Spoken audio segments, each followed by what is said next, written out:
திராவிட கட்சிகளை வென்றுவிட்டாய். ஏழைகள் தலைவன் நீ என்று நாடே சொல்லுது உன்னை இன்று.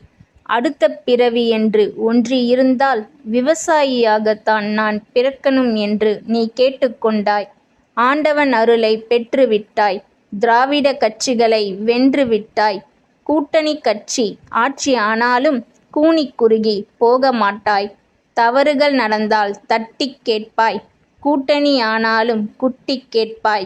ஏழைகள் கஷ்டம் நீ அறிவாய். ஏழ்கும் வர்க்கத்தை நீ அழிப்பாய். கொல்லைப்புறமாய் நீ வரவில்லை. யார் கால்களையும் நீ பிடிக்கவில்லை. கட்சி தொடங்கி 2½ ஆண்டுகளில் ஆட்சிக் கட்டிலில் அமர்ந்து விட்டாய். தலைவர்கள் நாட்டில் நிறைய உண்டு. உன்னைப் போல் தலைவன் யார் உண்டு? மக்கள் உன் பக்கம் உள்ளவரை உன்னை வெல்ல இனி எவருமில்லை. கொள்ளை கூட்ட அரசியல்வாதிகளை கூண்டோடு ஓரம் கட்டிவிட்டாய்.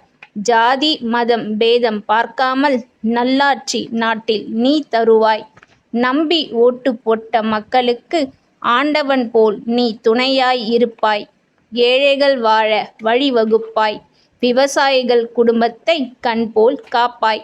அன்று நான் ஒரு அரசியல்வாதி. இன்று நான் ஒரு ஆன்மீகவாதி. ஆன்மீகம் உங்கள் ஆட்சியில் தழைத்தோங்க வேண்டும். இதுவே என் பணிவான வேண்டுகோள். கவிஞர் மோகனக்கவி.